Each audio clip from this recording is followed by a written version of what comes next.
Como quitar suas dívidas? Infelizmente, a maioria dos brasileiros não recebeu nenhum tipo de educação financeira.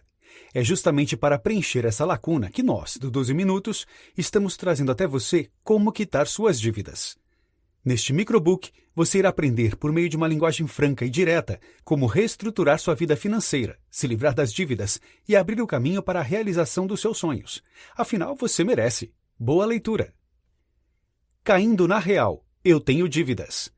O primeiro passo para sair de uma situação de crise é assumir para si mesmo que existe uma crise e que ela precisa ser controlada. Muitas pessoas costumam fechar os olhos para os problemas em vez de confrontá-los, e de repente o que era apenas um pequeno apuro acaba por se transformar numa grande bola de neve. Admitir para si mesmo que determinada área da vida saiu do controle é doloroso. No entanto, quando o foco dos seus problemas são as dívidas, uma coisa é fato: quanto mais tempo você levar para se conscientizar, maior será o seu prejuízo financeiro.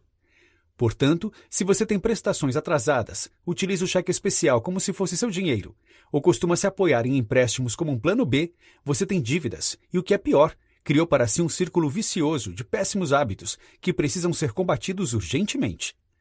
Há um raciocínio bem simples no mundo das finanças. Quem tem prestações tem dívidas. Quem tem dívidas paga juros. Quem paga juros realiza menos sonhos. Na maioria dos casos, o processo do endividamento começa com pequenas quantias, tão mínimas que as pessoas acabam fechando os olhos, não atribuindo muita importância a elas. É mais fácil fingir que não estão vendo do que arregaçar as mangas e pensar em tomar alguma providência. Passado algum tempo, o velho costume de empurrar tudo com a barriga faz com que as pessoas acabem se enrolando no emaranhado sem fim de endividamentos.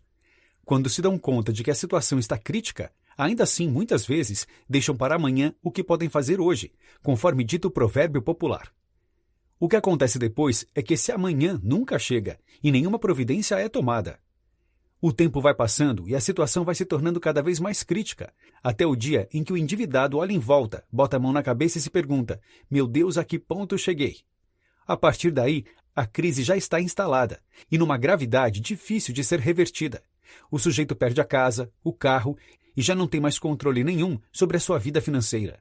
Para que isso não aconteça com você, esteja sempre de olho na quantidade de prestações incluídas no orçamento, nos juros que se acumulam quando você decide pagar a parcela mínima do cartão de crédito, ou mesmo quando opta por realizar uma compra a prazo. Essas e outras decisões financeiras que muitas pessoas costumam tomar sem pensar no amanhã podem se transformar numa verdadeira bola de neve se você não estiver bem atento e no controle das suas finanças. Por tudo isso, se mantenha vigilante, acompanhando a movimentação das suas finanças periodicamente. E quando algo lhe parecer estranho e você detectar sinais de um pequeno apuro, abra bem os olhos. Aproveite o momento de alerta para fazer uma revisão orçamentária das suas receitas e despesas, pois só assim você poderá evitar um problema futuro. Ao repensar suas ações no que se refere às finanças, caso encontre um foco de incêndio, não se desespere e dedique-se a contorná-lo para que não ocorram danos maiores.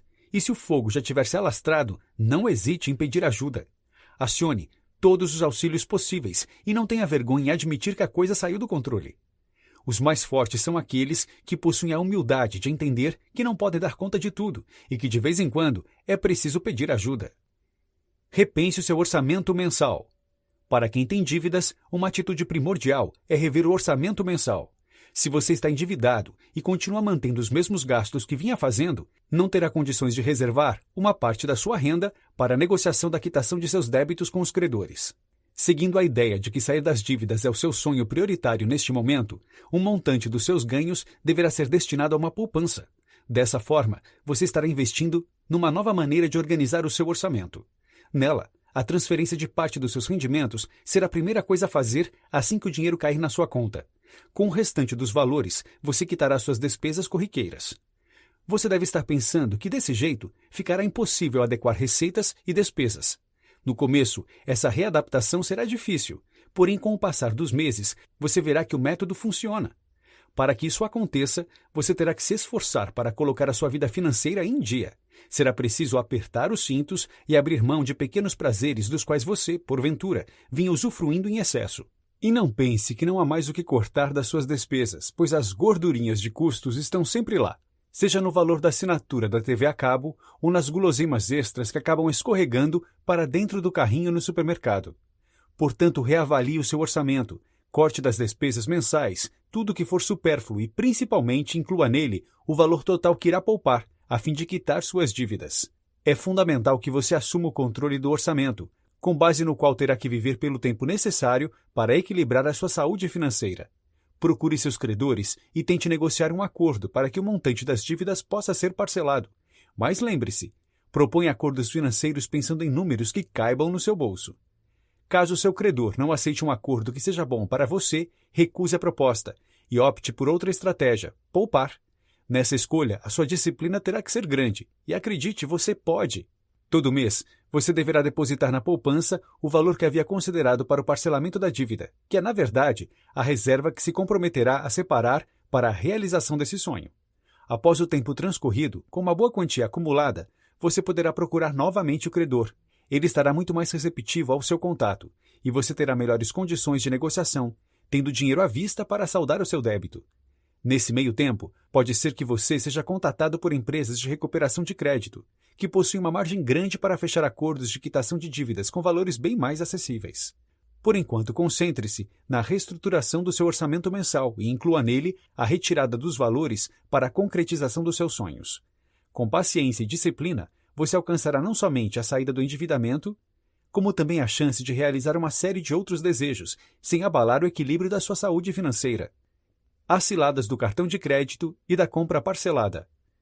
É muito comum ouvir as pessoas dizerem que o cartão de crédito é o grande vilão dos endividados.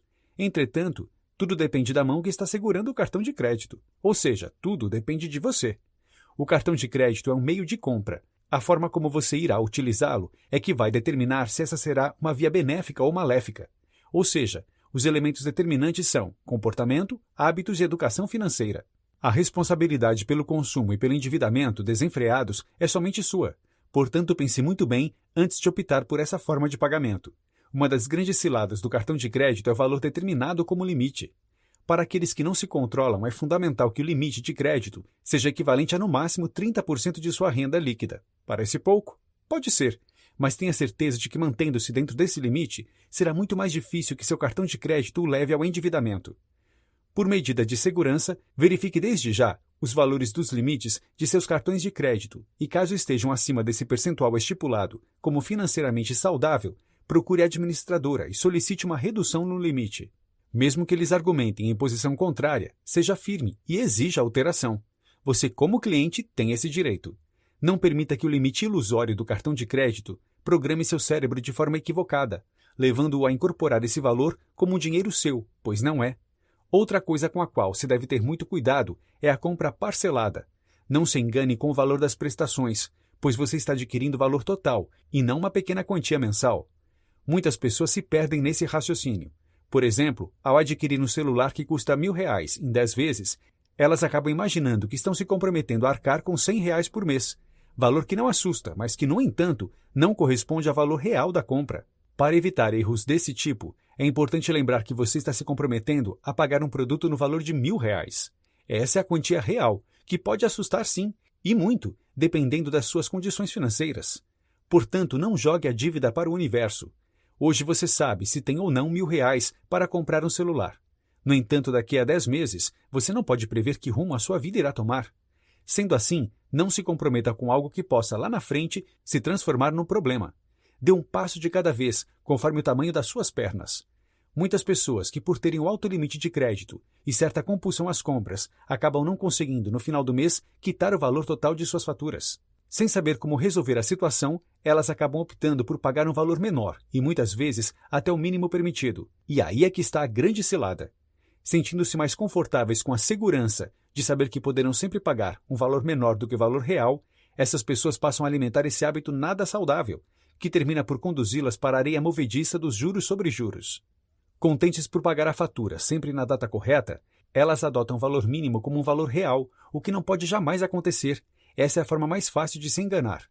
De repente, você se vê envolvido numa dívida gigante que estava ali crescendo em silêncio, encoberta pela ilusão de que ao quitar a parcela mínima, você estava em dia com as suas responsabilidades. Há quem faça ainda pior. Quando percebem que o limite do cartão foi excedido, algumas pessoas passam a consumir num segundo cartão e mais adiante num terceiro, e assim sucessivamente. Por isso, tenha no máximo 2 cartões de crédito, com datas de vencimento alternadas entre o início e o meio do mês, caso você tenha 2 entradas de renda no seu orçamento. Se esse não é o seu caso, conscientize-se de que você precisa de apenas um cartão, com limite máximo de 30% da sua renda e uma boa data de vencimento. O resto é armadilha. Diga não ao cheque especial. A linha de crédito que mais mexe com a cabeça das pessoas é o cheque especial. O nome em si já é uma armadilha, onde pode-se ler "temos algo especial para você". Ele esconde o real significado da expressão, que é "temos uma dívida especial para você". A maioria das pessoas usa o cheque especial com frequência. Se forem questionadas sobre quanto elas imaginam que já pagaram de juros pelo uso dessa linha de crédito em toda a vida, certamente não oferecerão uma resposta nem aproximada. Se reduzirmos a pergunta para o valor pago em juros no último ano, ainda assim as pessoas não saberão dizer. O que podemos observar é que há um tremendo analfabetismo financeiro em nossa sociedade. A maior parte das pessoas não é capaz de explicar como funciona o sistema de crédito que o cheque especial utiliza, mas mesmo assim adotam-no como salva-vidas praticamente todo mês. Quando as pessoas usam o dinheiro do cheque especial, sem ter noção do que de fato estão desencadeando, elas atraem para si um grande risco. Você atravessaria uma ponte sem saber onde ela vai dar? Claro que não, pois é a mesma coisa. Em poucas palavras, o cheque especial é uma linha de crédito pré-aprovada, que fica à disposição do correntista e pode ser utilizada a qualquer instante. É um crédito fácil, muito fácil. No entanto, veja bem, você deve considerar que o banco não está cedendo uma quantia de dinheiro assim tão prontamente porque ele é muito legal com seus clientes. Trata-se de um negócio em que ele emprestará determinado valor e depois cobrará os juros que constam em seu contrato. Esses juros são proporcionais à quantia que você utilizou e ao número de dias que você demorou para repor. Parece simples, mas não é. Grande parte das pessoas que faz uso do cheque especial não consegue calcular de cabeça o custo desse empréstimo. Seria o equivalente a contratar um serviço sem saber ao certo quanto se vai pagar por ele. Pensando assim, não é estranho que tanta gente seja adepta dessa linha de crédito. O que acontece é que a taxa de juros do cheque especial varia de acordo com as medidas econômicas adotadas no país e cada banco possui o seu percentual, ou seja, não existe uma padronização no contrato dessa linha de crédito.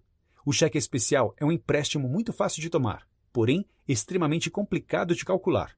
Os juros, difíceis de prever, acabam sendo debitados direto em sua conta corrente, passando quase que despercebidos. É primordial que você incorpore o seguinte pensamento: esse dinheiro não é seu, e quando você o tira da conta, cada dia que passa sem reposição, os juros estão correndo numa velocidade bem maior do que a entrada de rendimentos no seu orçamento. Usando como exemplo um caso muito comum entre as pessoas. O sujeito é assalariado, trabalha 12 meses e recebe 13 salários. Porém, acaba por ter em mãos a quantia referente a 11 salários. O restante é devorado pelos juros de seu cheque especial. Será que isso é um bom negócio? Ninguém faz esse cálculo. No entanto, se você tem um rendimento mensal que se equipara ao limite do seu cheque especial e faz uso dele sempre que pode, isso significa que a cada 8 meses você está dando praticamente um salário mensal à sua instituição financeira. Olhando dessa forma, dá até medo de ter o tal cheque. Tão especial, não é mesmo? Pois então aproveite o seu estado de perplexidade e procure o seu gerente. Peça a ele que retire a opção desta dívida que está atrelada à sua conta corrente. Sem ter um acesso tão fácil ao empréstimo, você acabará sendo forçado a adiar alguns gastos ou mesmo pensar em outras soluções que não o cheque especial para contornar suas necessidades financeiras. Até porque de especial e benéfica, essa linha de crédito não tem nada. Você é realmente um consumista?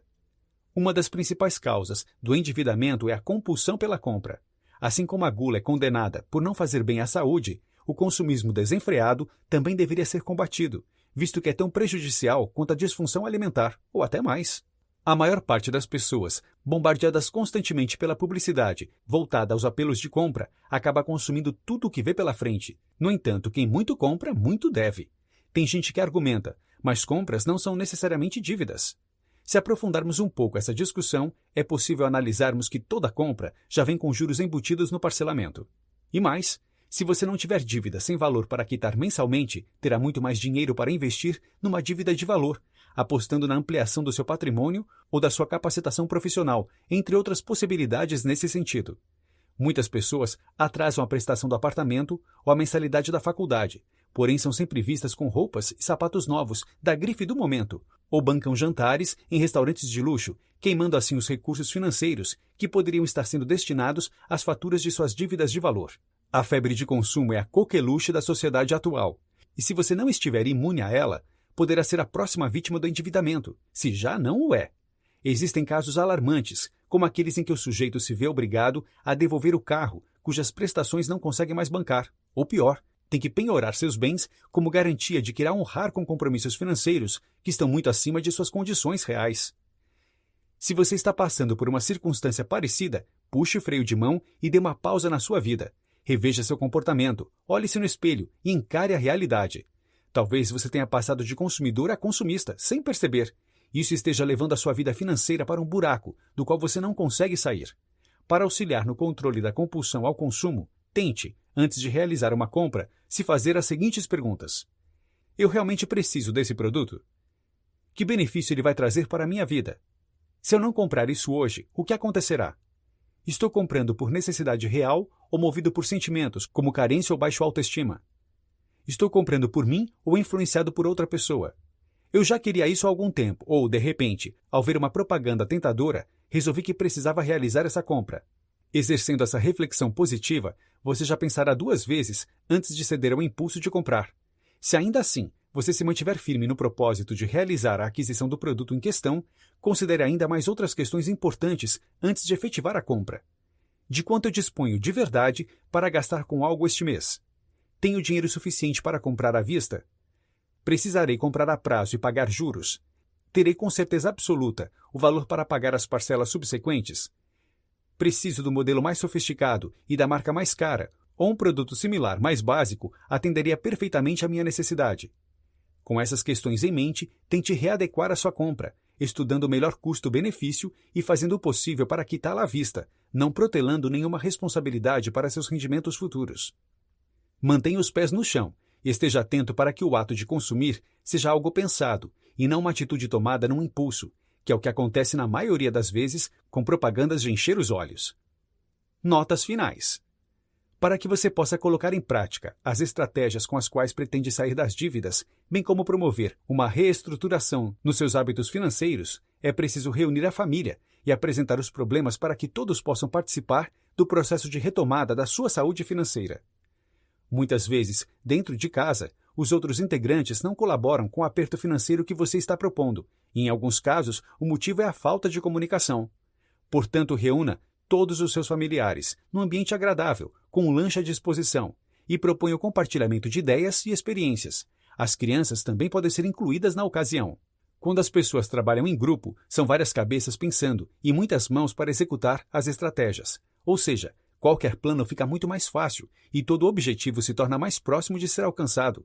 Para iniciar a conversa, o melhor tema são os sonhos. É preciso que todos entendam que, ao retomar o equilíbrio financeiro, alguns desejos que custam dinheiro podem, aos poucos, ser realizados. E se a situação econômica da casa estiver crítica, talvez o grande sonho comum a todos seja reverter esse quadro. Dica do 12 minutos. Leia também O que é meu é seu e descubra como a filosofia do compartilhamento promove a criação de verdadeiras redes de empréstimos, com o consumo colaborativo estendendo-se ao compartilhamento de bens e serviços.